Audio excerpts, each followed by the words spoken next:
Uh, David, Jeff Bezos has a lawsuit he's eyeing. Is that Yep. correct?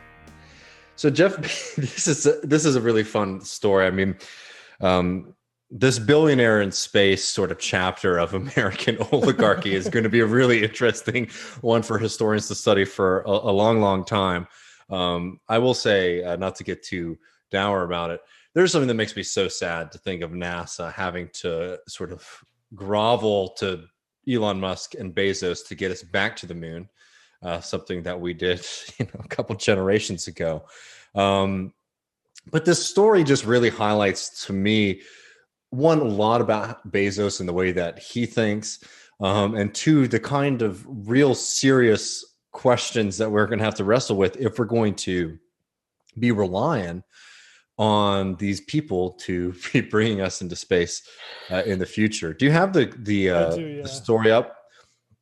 I mean, maybe there's a better way to introduce it than just the headline, because I mean, this story is a story where nobody wins, because basically Jeff Bezos is going up against Elon Musk to win a contract with NASA to build a moon lander, and Elon Musk wins this contest, but the reason why is pretty incredible. So the reason this came about is because Jeff Bezos is now suing NASA because of unfair treatment in this contest. Um, and notably, one of the main reasons why he has found this to be so unfair is because NASA didn't stipulate that space is dark. And if you want to build a craft that can land on the moon, it needs to have adequate lights to be able to illuminate the space that it's trying to land on. Can I just say, I think Alexa failed him. I think so. I mean, it's one of those stories that is just, it's so exceptional. There's not too much to take away from it other than the fact that these are not people we should be entrusting with the spearhead, the tip of the spear of like human exploration into space, right? Which is something that we should recognize as a beautiful thing. I can't read the screen here, Matt, because it's too small for me. But if you want to read that, It says Bezos said NASA had unfairly evaluated Blue Origin. For example, the company argued that it was not specified that the vehicle should be able to land in the dark.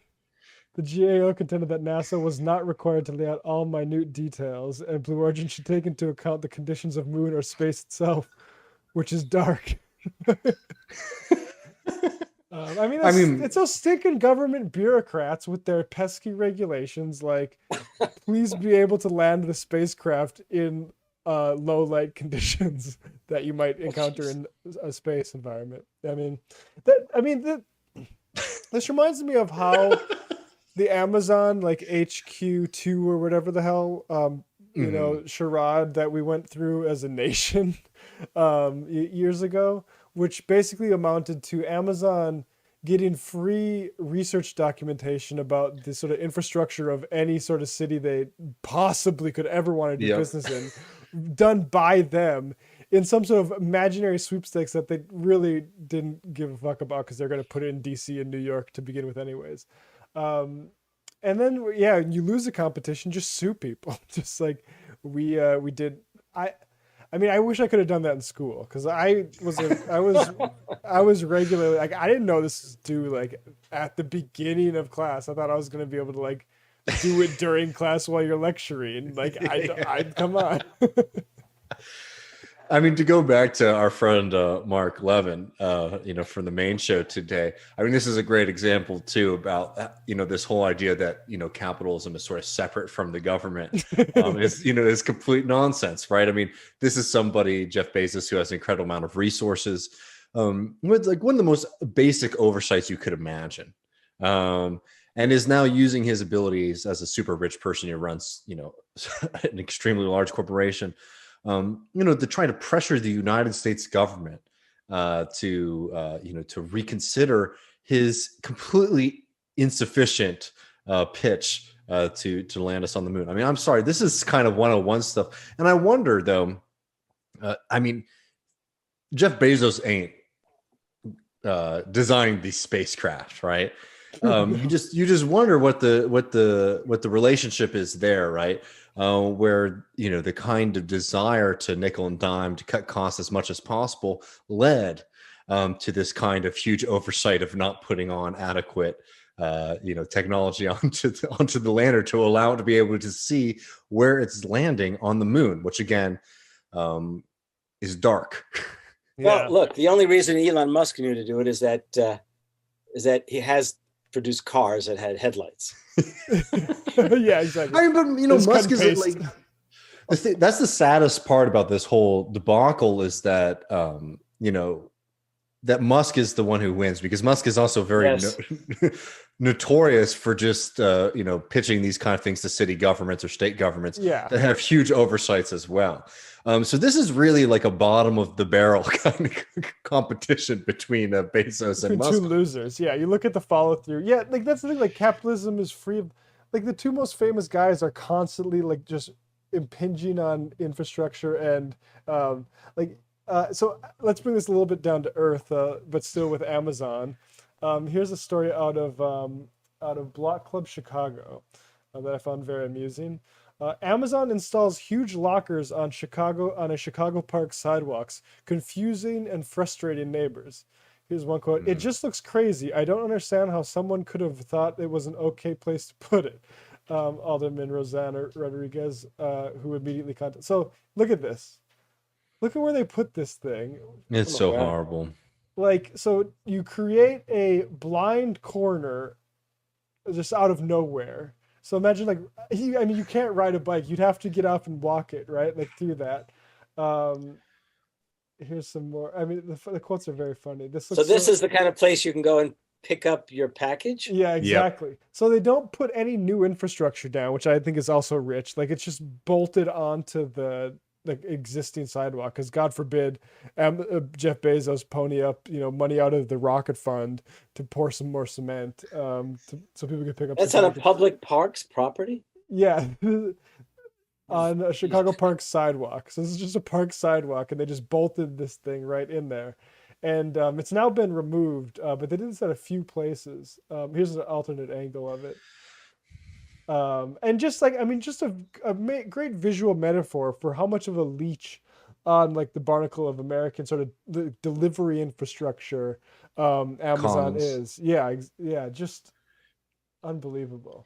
This for me, it's so frustrating. Yeah. One, because of like the loss of public space, but like two, not to get too like idealist about this stuff, but man, like a big part of this is like why I'm a socialist. The idea that we're actually going to subject our public spaces to the whims and the profit motive of this select, the specific corporation, that just so happens to be, one of the wealthiest people in world history. It's just so frustrating to see how this kind of private interest so quickly is able to just gobble up the public. In Chicago, I know is really egregious with this over the past couple of decades of just sort of selling off public space or public goods to private interests. I mean, the parking situation there is absolutely egregious because of this. But from the fact that we're losing our public parks to these hideous Amazon lockers, to the fact that these things, we could talk about the importance of the space program to like the everyday life of people, right? But there's a part of it that like this is our collective like capacity, right? This is a beautiful thing about being in America, is like we have the ability to go off into the stars, right? And this kind of sad chapter that we're in, where it's just like, no, this is like a playground for a couple of people who think that there's no value in them, in the money, and as Jeff Bezos says, like he can't think of any use for his money other than spending it and exploring space. The fact that this chapter, space exploration, is sort of like dictated by these just morons at the end of the day, and narcissists, is a really tragic thing. And if anything, it gets me more and more fervent in the idea that like we need to change the system because it's just not working for us. Yeah. Well, yes. Look, the inventory of the selling of public space. The Indiana toll road is privatized. You guys are probably, again, too young. There was Whittle, I believe, was the name of the guy who created this education enterprise that any number of public school systems were prepared to hand over their schools in a grand experiment to this corporation to take over their schools. Okay. Hell, I mean, think about where our public debates seem to take place these days, essentially inside of private space, Facebook, Twitter, etc. I mean, it's, I remember when the debate was, is the interior of a shopping mall public or private space? And that's on the micro level, and that, relatively speaking. Now we're doing our public discussions on the macro level. It's called civil society originally, not private. Political debates are such an awful example of this. Like the how manufactured for television they are, having crowds of like basically partisans there to boo and heckle, like, and just the most inane questions of anchors. Like it should, I don't know, like the spectacle of it is disgusting.